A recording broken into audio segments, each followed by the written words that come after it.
দুইজনকে রাধা গোবিন্দকে দোলে দোলান্তি, হ্যাঁ ভগবান আনন্দ পান্তি, সব তো কৃষ্ণ সুখ পাই না। আমি আখিরে দেখি পারুনি সেটা কথা, চর্মচক্ষরে দেখি পারুনি। আଜି বি বংশী বাদন হଉଛି, ଆଜି ବି କୃଷ୍ଣ ଲୀଳା କରୁଛନ୍ତି। ବାংলা ଗୋଟେ ପୟାର ଅଛି, କହୁଛନ୍ତି ଅଦ୍ୟାପି সেই ଲୀଳା করে কৃষ্ণ রায়, কোন কোন ভাগ্যবান দেখিবারে পায়। কাজে ভগবান লীলা নিত্য, প্রতিনিয়তই এই ঝুলন যাত্রা হଉଛି। জন্মলীলা যেମିତି নিত্য, ঝুলন যাত্ରା ବି ସେମିତି নিত্য রয়েছে। এটি তো বহু মঠ মন্দির 752 মঠ কହୁଛନ୍ତି। তার ভিতরে এসব পড়ে না, তার পরবর্তীকালে বর্ণনার ভিতরে এসব আসবে। আর আমি বি আগ্রহের সহিত এটা করନ୍ତି যে ସମସ୍ତେ ଆସିକରି দর্শন করে, আমার মন ବହୁତ খুশি লাগে।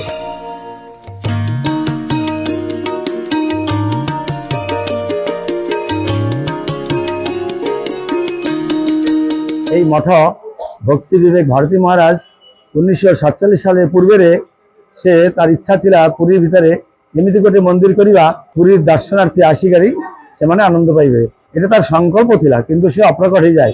তার গুরু ভাই মোর গুরুদেব ভক্তি স্বরূপ সিদ্ধান্তী গোস্বামী মহারাজ সে তার মনোবাসনা পূর্ণ করিলে এবং তার নামেরে সবকিছু করিলে। ভক্তি ভারতী কীর্তন মন্দির, ভারতী স্মৃতি সদন, ভারতী কুটির। এই মঠ যেতলা হেলা 1975, 76, 77, 78 মସିହାରେ, ସେତେବେଳେ ଲୋକ ପୁରୀ ଲୋକ ଧାଇ ଧାଇ ଏଠି ଆସୁଛନ୍ତି। তখন এইটিকার আমার ভীম পাଣ୍ଡা বলে জানে আসନ୍ତି, ঘাট পাଣ୍ଡা মহারাজকে কହି কହି কହି এই ঝুলনের ব্যবস্থা করিলে। যার জন্য এই ঝুলনটা অতি সুন্দর হয়েছে। পুরী ভিতরে সমস্তে কহନ୍ତି যে বহুত ঝুলন হয়েছে, কিন্তু এটা ছোট জায়গায় বহুত সুন্দর ঝুলন হয়েছে। হ্যাঁ, যেমনি রথযাত্রা গেলা, স্নান যাত্রা গেলা, হ্যাঁ আমার চন্দন যাত্রা, তারপর দোল যাত্রা, সেইপরি গোটে এমিতি করে ভগবানের সম্ভব হইলা। এই এই সময়ের বৃন্দাবনের কদম্ব ফুল ফটন্তি, হ্যাঁ সমস্ত বৃক্ষলতার ভিতরে ভগবান যে সমস্ত গোপী মানে তাকে যে আনন্দ বিধান করନ୍ତି, সেই বিষয়ে এই ঝুলন ভগবানের সম্ভব লীলা আমার 5 দিন হয়, একাদশী টু আমার পূর্ণিমা পর্যন্ত, বলদেব পূর্ণিমা পর্যন্ত হয়।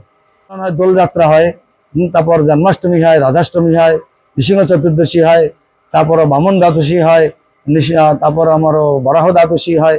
এইসব ভগবানের যেতে সব লীলা এগুলি হয়। কিন্তু এইটা গোটে দর্শনীয়, হ্যাঁ এটা 5 দিন তো। আর আমি বি আগ্রহের সহিত এটা କରନ୍ତି যে ସମସ୍ତେ ଆସିକରି দর্শন করে, আমার মন ବହୁତ খুশি লাগে যে এতে পুরীর লোক আসନ୍ତି, পুরী ବାହାର ଲୋକ, হ্যাঁ ବଙ୍ଗାଳୀ ଯାତ୍ରୀ আসନ୍ତି, ସେମାନେ আসନ୍ତି। জগন্নাথ তো আমার শ্রীক্ষেত্র মানে জগন্নাথ রয়েছে। এটি তো বহু মঠ মন্দির 752 মঠ কହୁଛନ୍ତି। তার ভিতরে এসব পড়ে না, তার পরবর্তীকালে বর্ণনার ভিতরে এসব আসবে। কাজে জগন্নাথ তো আমার আরাধ্য বস্তু, ଆଉ ধামেশ্বর, হ্যাঁ তার আনুগত্যরে আমি রହୁଛି। ଆଉ তারই তো প্রতিমূর্তি, হ্যাঁ তারই তো মানে জগন্নাথ কৃষ্ণ আর তফাৎ কোন। লীলাটা হয়েছে ভগবানের সম্ভোগ লীলা, হ্যাঁ সম্ভোগ লীলা, এবং দোল লীলা যেমিতি, হ্যাঁ এটা একটা এটা বি একটা লীলা। সেই গোপী মানে তাকে দুইজনকে রাধা গোবিন্দকে দোলে দোলান্তি, হ্যাঁ ভগবান আনন্দ পান্তি, সব তো কৃষ্ণ সুখ পাই না। গোপী মানଙ୍କର চেষ্টা ସବୁ ସୁଖ, ସେମାନେ ଡ୍ରେସ୍ ପିନ୍ଧୁଛି, ଗହନା ପଡୁଛି, ଦେହ ସଜ୍ଜା କରି ସବ କୃଷ୍ଣ ସୁଖ ପାଇ। କାଜେ ଭଗବାନଙ୍କ ସୁଖ ପାଇ ତାଙ୍କର ସମସ୍ତ ଇନ୍ଦ୍ରିୟ ଦ୍ୱାରା ତାକୁ ସେବା କରନ୍ତି। এইটাই দোল যাত্রা, ঝুলন যাত্রার তাৎপর্য। হ্যাঁ অষ্টসখী আছে, ললিতা, বিশাখা, তুঙ্গবিদ্যা, হ্যাঁ রঙ্গবিদ্যা, সুদেবী, রঙ্গদেবী, এমানে সব রয়েছেন্তি। তার যে মানে রাধা পক্ষের যেতে আমার গোপী মানে অছন্তি, সবু সেমানে সামিল হନ୍ତି। ব্রজবাসী তো এটা আনন্দ আজি সারা সারা ইন্ডিয়া বলিলে ভুল হব, সারা পৃথিবীরে এই লীলা চলছে। যেহেতু আমার এই গৌরীয় ধর্মটা সারা পৃথিবীরে ব্যাপ্ত হয়েছি, সেমানে সমস্ত এই তিথিরে এই লীলা করନ୍ତି।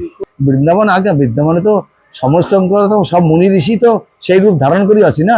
বৃক্ষ লতা, হ্যাঁ আমার যেতে সবু মৃগ, হ্যাঁ বৃষ আদি যাহা আছে, পশু পক্ষী সবু তো ভগবান লীলার পুষ্টিকারী না। বৃন্দাবন তো আর অন্য কিছু নাই। আমি আখিরে দেখি পারুনি সেটা কথা, চর্মচক্ষরে দেখি পারুনি।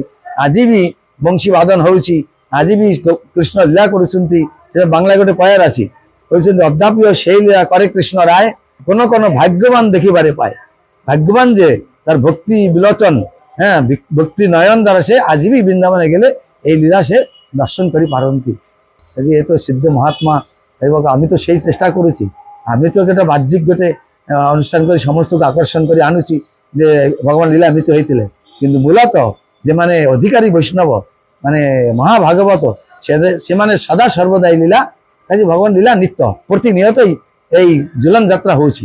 জন্মলীলা যেমিতি নিত্য, জীবন যাত্রা বিষমিতি নিত্য, কোনো না কোনো ব্রহ্মাণ্ডে সেই লীলা সাধিত হচ্ছে। 84 লক্ষ জন্ম পরে যে আমি যে মানুষের জন্ম 80 লক্ষ পর যে পাইছি, হ্যাঁ এই জন্ম সার্থক যদি আমি সমস্ত ইন্দ্রিয়ের দ্বারা ভগবানের কায় মন বাক্যের সেবা করিবা, তাহলে তার সান্নিধ্য লাভ হইবা, তাইলে আমি জন্ম মৃত্যুটু আমি উদ্ধার হইবা।